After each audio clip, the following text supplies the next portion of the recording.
Howdy, partner. Howdy, partner. Howdy, partner. What makes a truly phenomenal movie? What in your mind takes a film from to Film is a subjective medium, so I feel like it's different depending on who you ask. But for example, most people would probably agree that Jack and Jill is one of the worst movies ever made. What's my name? Dunkachino. It's a whole new game. Dunkachino. You want creamy goodness? I'm your friend. Say hello to my chocolate blend. Why? Burn this. But my stick figure friend here, that definitely is a real person, loves the movie, and we shouldn't think any less of her because she chooses to like trash movies. I think for me though, I know when a movie is truly amazing if it can make me cry. You know, if it can evoke an emotional reaction out of someone who normally typically doesn't show them. So yes, today, reluctantly, we'll be going over my top 10 movies that make me cry every single time I watch them. And try to somehow not get emotional. Let's do it. But before getting into it, a huge thanks to the sponsor of this video, Surfshark. Hey there, it's Red Onesie wearing Destery, and I'm here to tell you all about Surfshark. Now you know you can trust me because I'm wearing 2 pairs of glasses, but if you're a wicked internet sleuthin' son of a gun like me, then stop what you're doing right now and protect yourself, you flippin' doofus, with Surfshark. Let me tell you something, okay? Surfshark's got some military level encryption that'll keep your internet safe as Oh, but Destery, I don't need that. I have. Shut the fuck. Cause unless you're packing some Surfshark, you ain't got nothing. Nada. Zilch. Some stinky hacker looking ass wackadood's gonna waltz right into your internet files of personal data, pictures of Shawn Mendes shirtless, and wicked tight songs from the 1900s about dirty ankles. Let me see those dirty ankles. You want people to know about that stuff without your consent, dog? No, is the answer you were thinking, but in a really terrible Christopher Walken impression. And that's not all. Check this out. By using Surfshark, you could set your location to anywhere in the world, unlocking region-specific content. I click Italy, boom! All of a sudden, I can watch the Italian on Netflix. Slap that location to Japan, and all of a sudden you're watching more anime than that weird kid in your class who smells like cheese and always wears sandals. That's right, and if you act right now, and I mean literally right this second, you can protect yourself and continue to be heckin' weird on the internet. Not for 50% off, not for 700% off, but 83% off and an extra month absolutely free. 83 is an oddly specific number, but holy Moses, is that a lot of savings. Now if that doesn't get you excited, let me remind you that I am wearing 2 pairs of glasses. Thank you, Red Onesie wearing Destery. That was really good. But yes, if you'd like to support the channel, make sure to check out Surfshark VPN at surfshark.deals/Destery, and make sure to use code Destery at checkout for 83% off and 1 extra month for free. Also, it should be fairly obvious, but with a video like this, I'll be talking about specific scenes from specific movies, so spoilers ahead. But I will be putting a time code up at the top of the screen anytime I talk about a new movie, so you can skip forward in the video if you do not want to know any spoilers about the movie. So that said, let's get into it. Number 10, Coco. So to anyone who's seen any kind of Pixar movie, you know that Pixar likes to do this thing where they make you cry for absolutely no reason. Bunch of sadistic assholes over at Pixar are just like, how can we make people really emotionally fucking vulnerable today? They could make a movie about a potted plant, and somehow over the course of an hour and 20-minute runtime, you're gonna care about that potted plant and you're gonna cry about it. He didn't get any water. And while there is an argument that Toy Story 3 takes the cake with the cryometer level, for me, I don't know why, but for some reason, Coco, every fucking time I watch it, just makes me cry. I don't know what it is, I don't know what's wrong with me, but just for some reason, Coco, okay? This is my recollection of what happens in that movie. It might be totally wrong. Somehow I described the movie Spawn instead of Coco. Sorry, I keep stalling. Anyways, Coco is a movie about a kid named Miguel who is very interested in music, but for some reason his family doesn't want him to be interested in music. They say, music is the devil, get that nonsense out of here. I don't know if that's exactly what they say, but it's pretty much, that's what they say. So Miguel isn't gonna take any of that nonsense, so he's like, yo, F my family, I'm gonna do what I want because I'm a strong, independent Mexican child. So what does this kid do? Well, he does what any kid would do in this situation, and he dies. Not really. He actually gets teleported though to the land of the dead where he meets some of his ancestors. So he tries to find his ancestor that his family tells him, no, we do not make any music because of that guy. So he finds him, and for some reason this particular skeleton in the underworld has more muscle than the rest of the skeletons in the underworld. Really not sure what that's all about. Along the way, he finds Frida Kahlo, who I think that's the one that draws a bunch of vaginas, right? So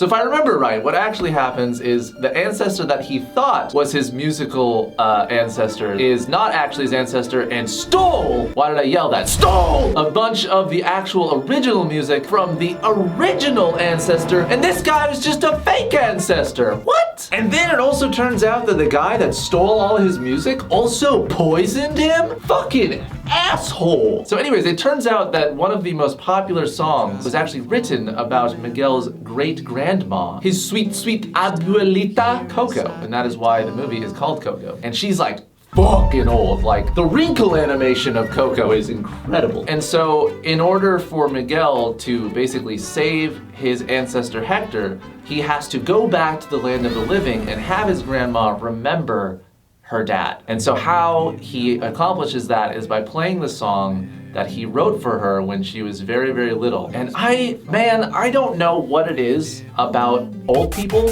but I swear to God, like, the most tragic thing could happen to like a teenager or, you know, like someone in their 40s, I could give a fuck less. But for some reason, if anything bad happens to animals, babies, or old people in movies, I lose my shit. What are you doing to that poor woman? I like how the grandma comes in. What are you doing to that poor woman? Stop showing her pictures of stuff. This video went from Destery talking about 10 movies that make him cry to just sitting on the floor watching Coco. Until you're in my arms again. My papa used to sing me that song. He loved you, Mama Coco. Your papa loved you so much.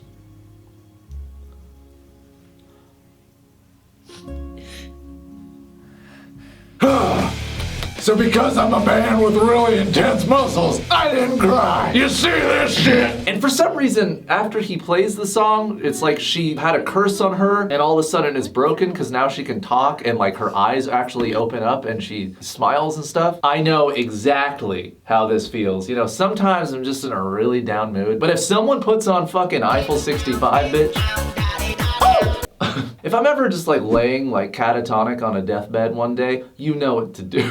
Nurse comes in, what the hell are you doing? He said he wanted Eiffel 65, I don't know. But yeah, man, fucking Coco is fantastic. And it's weird because I didn't think I was gonna like the movie. I don't know why. I guess just from trailers and stuff, I just didn't feel like it would be that interesting, but it really gets you in the feels, and it's really a phenomenal movie. Number 9, Crash. So Crash is a movie.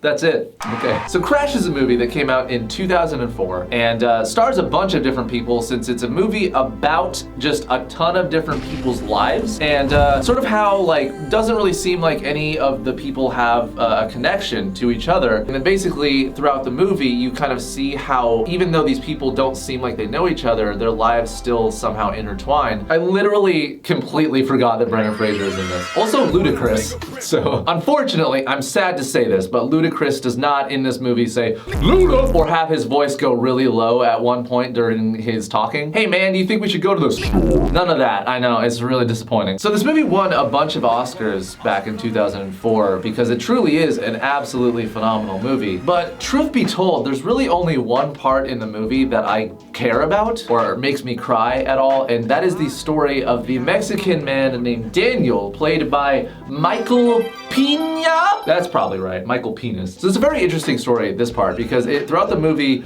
you are seeing this character through the judgmental, racially incriminate eyes of this white couple as Daniel is a locksmith and is changing the locks in the house because they got broken into. And so the wife, played by Sandra Bullock, who's a bitch, doesn't like that the locksmith of the house is Mexican, and he takes it surprisingly well. He's like, you know what, I understand. Let me get out of your hair. And while he could totally be an asshole and like sell her information and be a total dickhole, he's just a good guy. And it shows when he goes back to his house, which is totally in shambles. It's not like a very nice fucking house at all. And his daughter is hiding underneath the bed because she heard gunshots outside the house. And this scene, man, oh my God. Okay, so when I describe this scene, it's gonna seem like it's not an important scene at all, or like, what the hell does that have to do with anything? thing, but it fucking makes the movie. I don't know how to describe it. So basically his daughter is hiding underneath the bed because she heard gunshots outside. So he tells his daughter, as long as you're wearing this invisible cloak, nothing bad can happen to you. So the end of the scene, basically he is shown, you know, taking off an invisible cloak and putting it on his daughter. Do you feel anything at all? And it's just a very touching moment, but that's not it. That's not where this story ends. Through a long and convoluted series of events, another family thinks that this Mexican man, Daniel, did break into their store and steal a bunch of shit. So this man, who thinks that Daniel stole a bunch of his stuff, decides to go and try to kill him. So the guy shows up at Daniel's house, and we see this altercation happening in the front yard. And, you know, Daniel doesn't understand what the hell's going on. He has no idea what this guy's talking about. And the daughter is watching from the window of the house. And she's freaking out because she's realizing that her dad doesn't have his invisibility cloak on and that he's not protected. He doesn't have it. That's not what? I have it. He doesn't have a protectable cloak. Lara, stand in the street.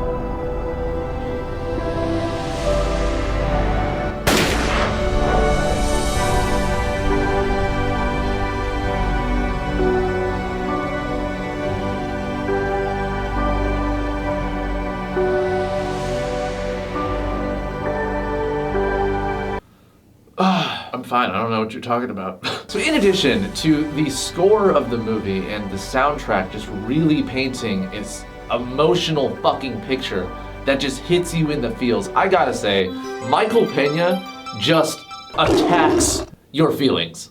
He attacks it, and it's not very nice of him. You might recognize Michael Pena from the Ant-Man movies, where he plays basically the comic relief of the movie, and he's sort of annoying in those movies, I'm not gonna lie.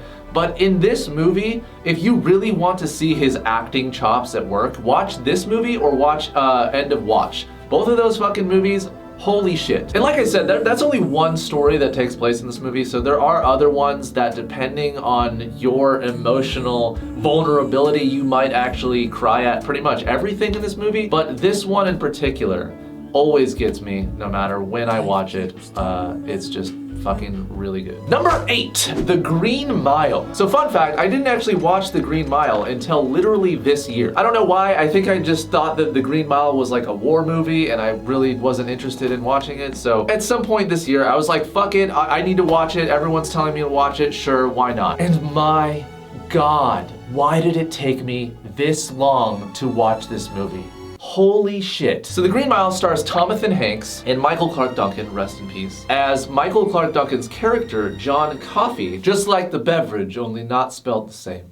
Like to drink, only not spelled the same. Is on death row because he was accused and convicted of the rape and killing of 2 young girls. So Jonathan Hanks plays a prison guard at what is called the Green Mile, which is the last place that prisoners stay before they are executed or zapped in the electric chair. Why did I say zapped? So the movie follows a bunch of events that occur while John Coffey is in their custody. And no matter what I really say about what happens, it's gonna sound incredibly like underwhelming. Like for example, they find a mouse and they decide to clear out the entire Green Mile to try to find the mouse. Doesn't sound that exciting, but I will tell you what, it is awesome. So when it really becomes interesting is when it is revealed that John Coffey actually has some sort of powers, as with the touch of his massive hands on Jonathan Hanks' wiener, it cures his bladder infection and he enjoys a really wicked awesome nice pee.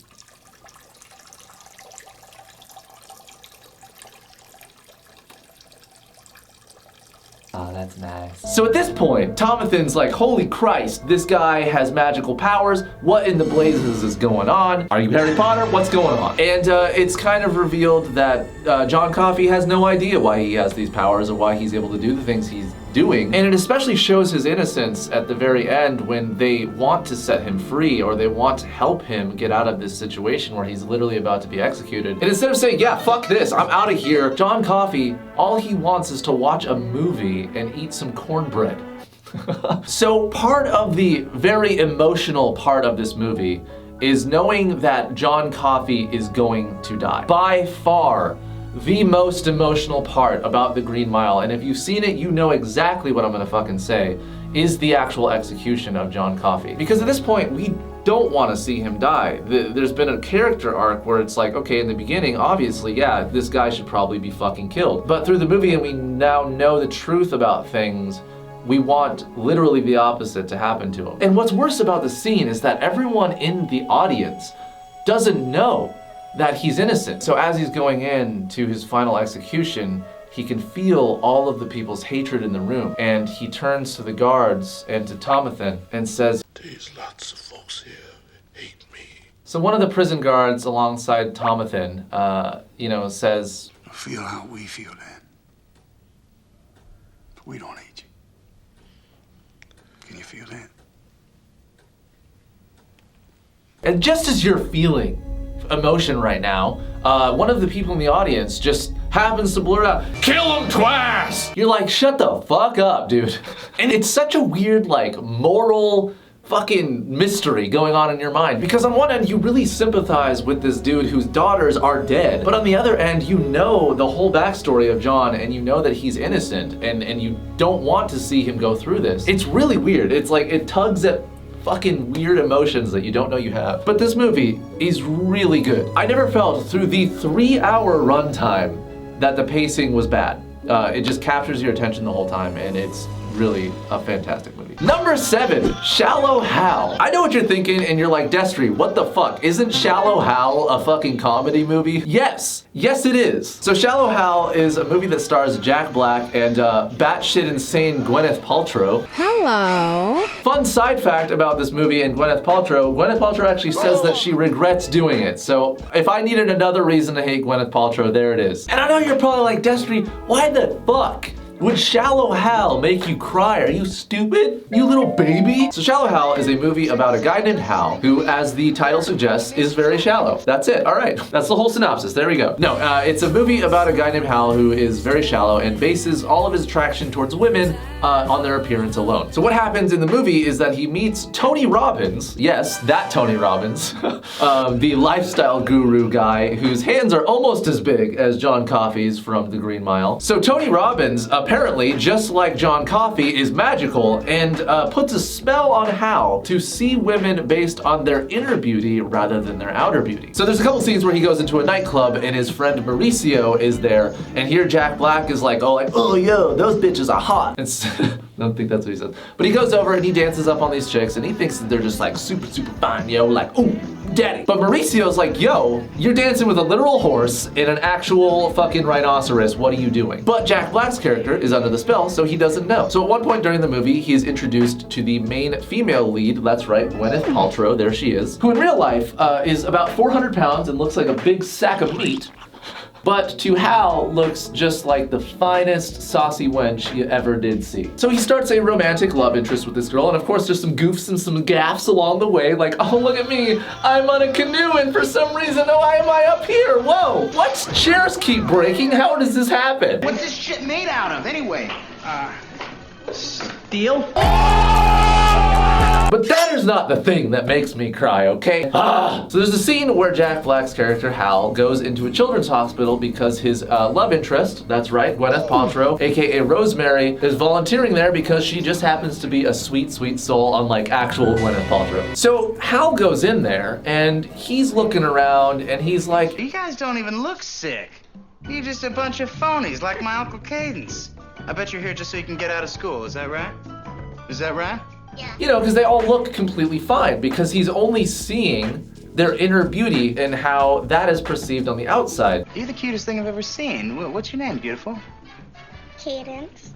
Cadence, that's a pretty name. So then the scene ends. It seems like everything's fine, right? No! Later on in the movie, his friend Mauricio goes and talks to Tony Robbins and is like, I think you put my friend under a spell and I want my old friend back who would objectify women based on their looks. I want him back. And so Tony Robbins is like, Okay, my name's Tony Robbins. I guess that's okay. so he undoes the spell. And in addition to Hal not even knowing now what his love interest actually looks like, he's trying to find her. And so one of the places that he looks is back at the children's hospital. And there's a scene where he's looking around and out comes a little girl. And Hal doesn't recognize her because he's now seeing what actually happened to this girl. And this scene kills me every time I watch it. Hi. How do you know my name? It's me, Cadence.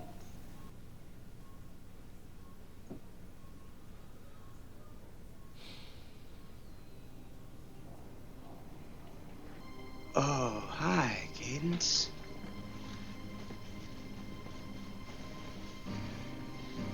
How are you, beautiful?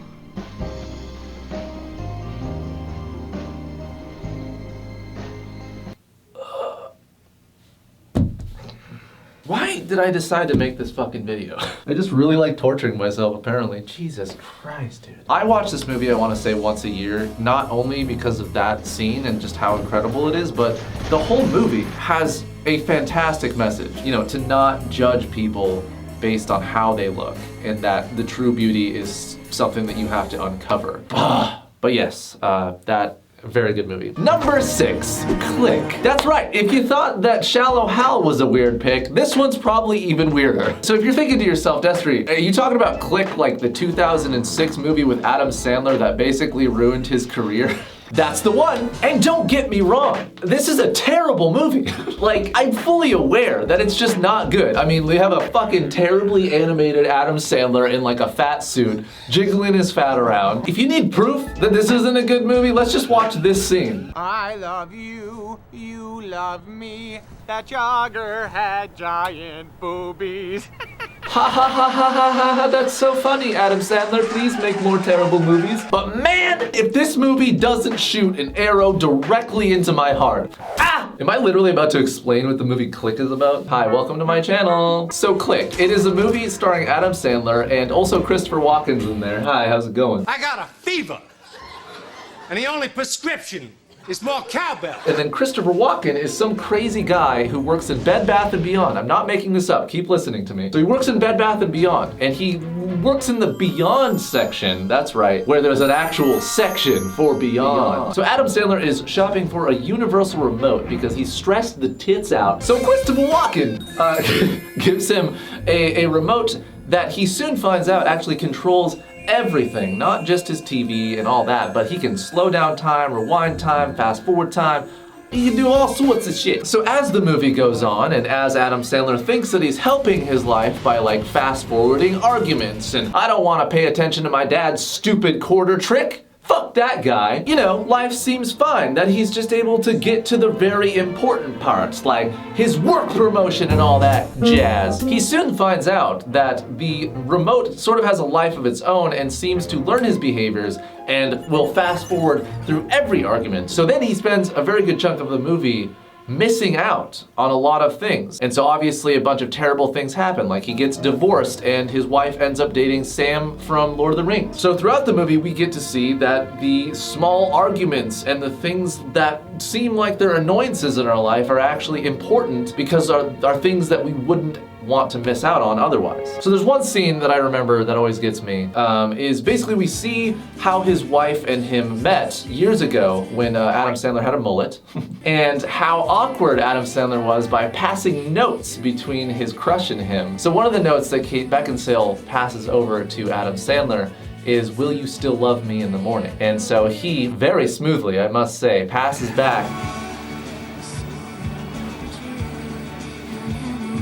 which is very cute. It seems like, you know, oh, that's just nice, that's nice.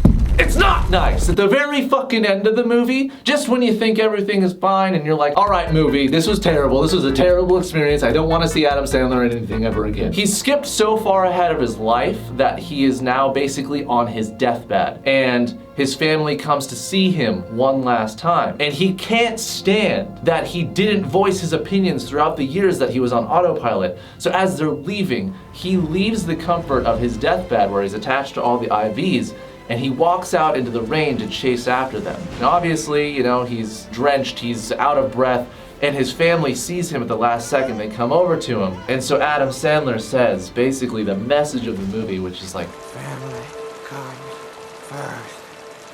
Family comes first. And so his wife, who's not really at this point his wife anymore, because again, she's married to Sam from Lord of the Rings, also comes up and he has a note.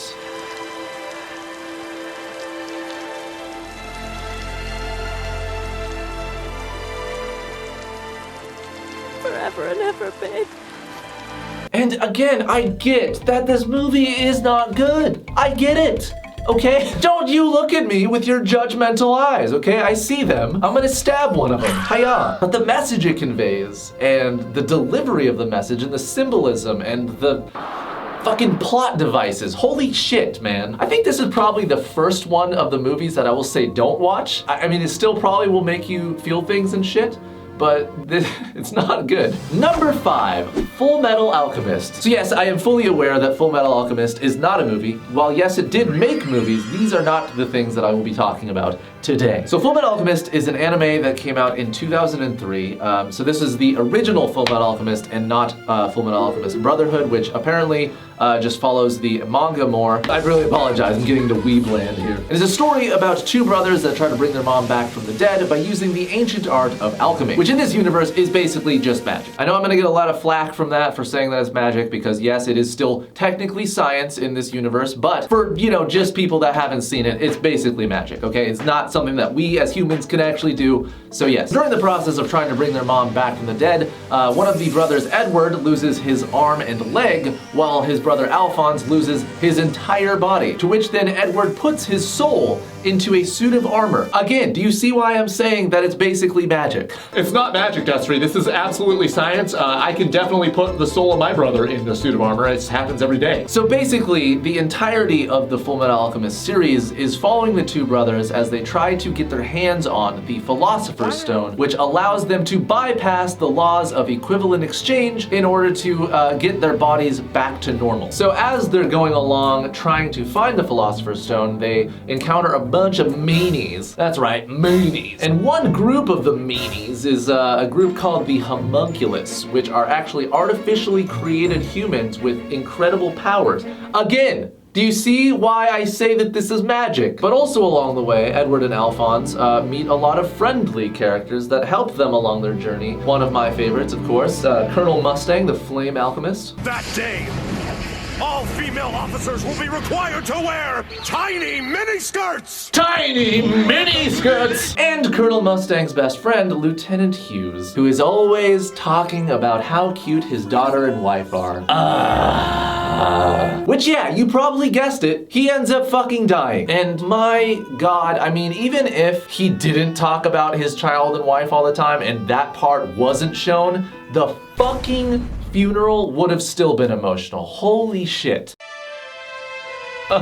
Literally the music came on. I can't do this, guys. Why are you doing this to me? Stop them, Mommy. Daddy needs to do his work. He told me. Why are you burying Daddy, Mommy? Why? Oh, if you can believe it, that's just one scene, dude. Okay, like there's at least 4 others that I could probably list that make me cry this fucking hard, if not harder. This is me holding it in, by the way. Whew. If you are an anime fan and you haven't watched Full Metal Alchemist, I definitely recommend you do. Even if you don't like anime, I seriously recommend you check it out. Give it like a couple episodes, and if you like don't like it after that, no harm, no foul. I just know that I fucking love it. Number 4, The Man from Nowhere. So this is a movie that came out in 2010 and is a foreign film from Korea that I don't want to say who it stars because I honestly don't want to butcher the name. Won Bin Se-ron Kim? I'm so sorry, I don't know your name. But the movie is about this guy who is just bopping about. Is it Mean Girls where the guy says that? It's like, Hamlet's just a guy bopping around. He's just bopping around. Doesn't know which way's up. Anyways, it's about this guy, and he has a neighbor who is a little kid whose mom is an absolute crack whore. So one night, after the mom decides to steal some drugs from a bunch of criminals, those criminals come after her and torture her and basically kidnap her and her daughter. And because the mom is a crack whore, no one really cares that she got taken. Police don't really seem to give a fuck. But the person who does seem to give a fuck is this guy, who I gotta say is a spicy boy. Again, I'm not homosexual, but I would probably hit it. And you think this guy is the only hot guy in this movie? Are you kidding me? It's a Korean film. There's more hot boys in this than fucking Teen Vogue. Every time I watch this movie, I don't want to root for the criminals because, you know, criminals are bad guys. But how can you not root for this attractive man? Do you see his hair? Do you see this collar? So yeah, this guy's incredibly hot and you're probably rooting for him right now. I know I am. But the thing is that he takes children and either sells them into sex slavery or harvests their fucking organs. So, you know, not the best guy. So yeah, that's basically what happens in this movie, is that the neighbor is trying to search for the girl before she gets her eyes harvested. And spoiler alert, these may or may not be the eyes of a child that he's kicking around. So anyways, why this movie makes me cry every single fucking time I watch it is because the action scenes are incredible and that this guy is so hot that I cry? No, actually. So the scene happens at the end of the movie where the guy thinks that the little girl is dead. So after killing basically every Korean person in the world in some of the sickest action scenes of all time, and finally getting the last person that kidnapped or did wrong to this girl, he realizes that he doesn't have anything to live for anymore, that this was the one person that actually gave a fuck about him, and that was the one person that he gave a fuck about. And so basically after he pulls a Thanos and kills everyone in the known universe, he kneels down in a parking garage and decides to kill himself. And no amount of narration or things that I can say can explain to you the emotion that is in this scene. 피 묻어.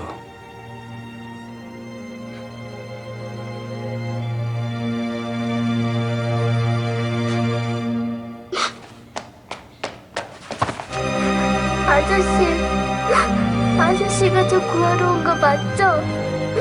그쵸? 맞죠?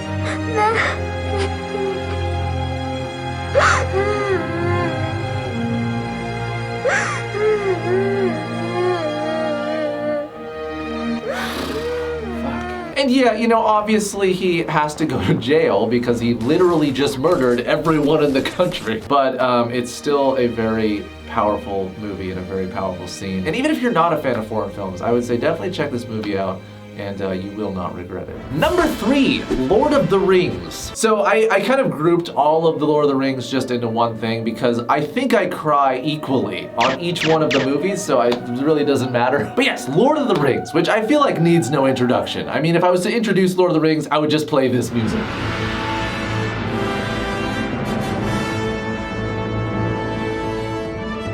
Oh yeah, Lord of the fucking Rings, bitch. One of the only series of like 9+ hours of actual content that I've probably seen more than 20 times. And as I said, I probably don't need to introduce Lord of the Rings. A lot of you guys probably have seen it. But I know for a fact that there is some motherfucker sitting there watching me saying, I have never seen Lord of the Rings. And everyone, I want you to point and say, what the hell? And you can sit there with your defensive ass and be like, oh, well, I just wasn't really interested and I never got a chance. Shut the fuck up.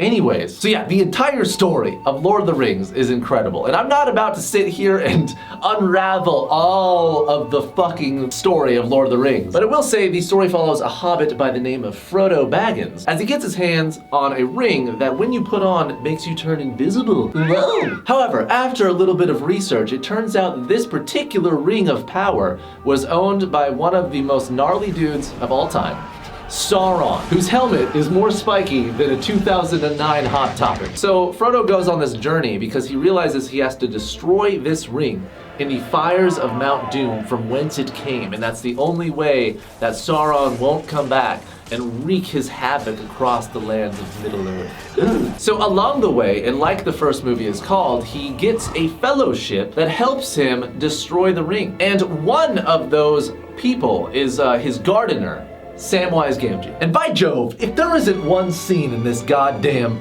trilogy of movies where Sam's in that doesn't make you cry. He could be talking about bread and you're gonna be crying about it. So while I could probably sit here and talk about a shitload of different scenes that make me cry, I'm just gonna say, honestly, all of it does. If I sit for a second and watch the amazing fucking landscape, I will cry about it. If I see goddamn Sir Ian McKellen sitting there with Elijah Wood, I'm gonna cry about it. This trilogy means so much to me that I literally got a tattoo on my wrist for Lord of the Rings. This tattoo is a tattoo that is shared with all the cast members on Lord of the Rings except for Gimli. Apparently he didn't get it. What a little bitch though, right? Even Sir Ian McKellen got a tattoo because they all knew that Lord of the Rings was going to be as fucking amazing as it is. So really all I can say is that the thing that makes me cry the most about Lord of the Rings is probably when it's over. Every little thing in the end of the movie will make me cry. I can see Faramir flirting with Éowyn, makes me cry. I can see Merry and Pippin hopping on Frodo, not sexually, don't get that idea, and that makes me cry. There could be the moment where Frodo definitely forgets Legolas's name. That still somehow makes me cry. If you're still sitting there saying, I don't want to watch Lord of the Rings, I don't want you to watch my videos then. Why don't you go watch Jake Paul and eat a fucking bat dick? Number 2, Moulin Rouge. So I think this one will surprise a lot of people because Moulin Rouge is my favorite movie of all time, so you would think it would be number 1, but you'll see why number 1 is number 1 in a little second. But as for Moulin Rouge though, it is a movie that came out in 2001 starring Ewan McGregor and Nicole Kidman, and is about a young American writer who comes to Paris in search of freedom, beauty, truth, and love. So while Christian, this young writer, is in Paris, he runs across a narcoleptic Argentinian and a short dwarvish man played by the guy who played Luigi in the Mario Brothers. And they discover that he has a beautiful voice and is an amazing writer, and they try to get him on to their production of a play called Spectacular Spectacular. So in order to get funding for this play, they want to pitch it to a courtesan named Satine, who works at a place at a theater called the Moulin Rouge. So Christian goes to the Moulin Rouge to meet Satine, and Satine thinks that she is going to be meeting the Duke, who's basically the villain of the movie and talks like this all the time. Feels so good inside. And so Christian basically gets the invite to come on into a room where Satine thinks that she's meeting the Duke and is going to give him some hanky-panky. This is YouTube, okay? I'm not allowed to say sex.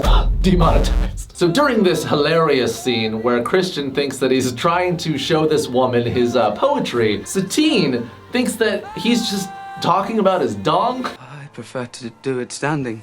Oh. You don't have to stand, I mean. It's sometimes that... It's quite long. And I'd like you to be comfortable. So Christian sings this beautiful song, and Satine instantly falls in love with Christian. I mean, how could you not? Look at it. It's goddamn Ewan McGregor, guys. But then, in a twist of fate, Satine finds out that Christian is not the Duke, and basically she was just lying and saying like, oh yeah, I love you, ha ha ha, you're rich, give me money. And so Christian is like super butthurt, and the real Duke almost catches them banging, which would have been real bad. I need to get, what's the point? Destery, get to the point, all right? You've been explaining all of Moulin Rouge for the last fucking 5 minutes, let's go. Well, basically, Christian falls in love with Satine, but they have to keep it a secret so that the Duke doesn't find out, because if he finds out, not only will he kill Christian, but the show and Satine's entire career is over. But Christian decides to make a song that no matter what happens means that Satine and Christian love each other and that everything is going to be okay. Also throughout the movie we get the notion that Satine is actually quite sick but doesn't want to tell anyone, as we see several scenes of her coughing up blood. I do that all the time, it's fine. So during this last performance when the Duke's sitting in the audience and he thinks, I've got her now, Christian comes back and Satine cannot lie to herself anymore, and she basically sings the song of their love to each other, and everything seems to be super good. Everything's going so well! And the Duke even gets punched in the face. Yeah, fuck you, Duke! The audience cheers, everything's great, the Duke got punched, and that's it, that's the end of the movie. It's super happy, wow. Except no! Just when you think everything's gonna turn out okay. Sadly, as I mentioned, Satine has the underlying health issue that she's not telling anyone about, and because she physically exerted herself at the very end, she topples over, and Christian has no idea what's wrong with her because she hasn't told him anything. And so ensues an incredibly sad ending to a movie and an incredibly powerful scene.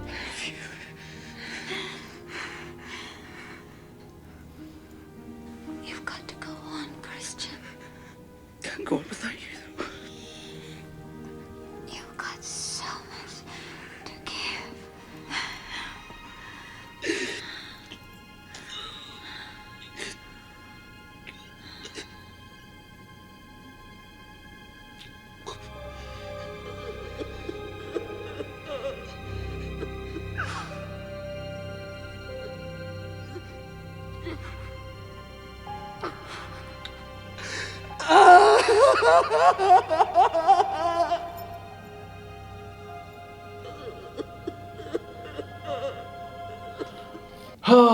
Again, this is me trying to hold it in. I just want to let you all know. Usually I'm a blubbering fucking mess after that. I think for me also, it's all Ewan McGregor. You know, much like all the other scenes, there is always one key factor into making me feel just all these emotions. And in this, it was just Ewan McGregor. Like, his acting didn't seem like acting. It seemed like he just lost the love of his fucking life. So bottom line, man, Ewan McGregor just fucking kills me, man. And it's not, oh God. And it's not just this movie that Ewan McGregor's in that makes me cry. It's like every movie that he's in that makes me cry. I'm serious, like fucking Revenge of the Sith.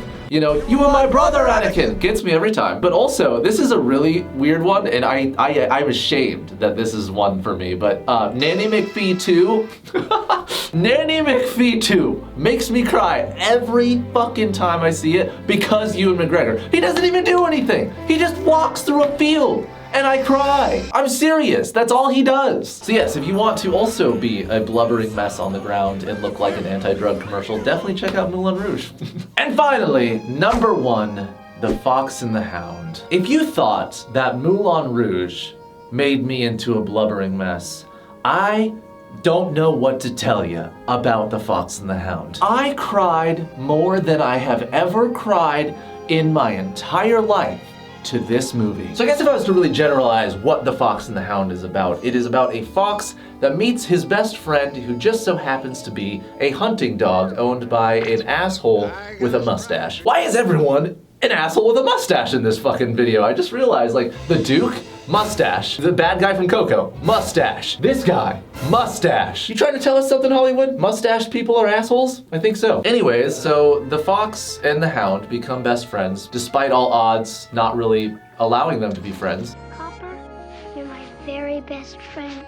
And you're mine too, Todd. And so basically throughout the movie, the fox and the hound kind of grow apart because of circumstances. And unfortunately, this asshole with a mustache getting in a fight with Todd's mom, who's this lovely old lady. And the lovely old lady is forced to give Todd back to the woods. And this again, I think, you know what? I also just realized that I think it's the double punch of emotional things that get Destery. There's an old lady in the scene and there's an animal in the scene.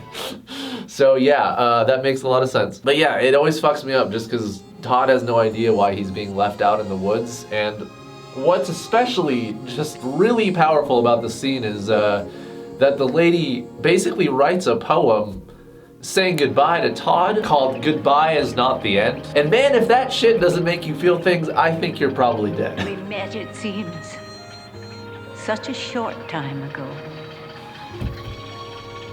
You looked at me, needing me so. Yet from your sadness, our happiness grew. And I found out I needed you too. Goodbye may seem forever. Farewell is like the end. But in my heart's the memory. And there you'll always be. I feel like I was just stabbed. Yeah, I wasn't kidding. This scene really makes me cry every time. Dude, I'm gonna be dehydrated after this from how much I've fucking cried. Anyways, yeah, so that scene really fucks me up. There's a couple others, but for my own sake, I think I'm just not gonna watch it.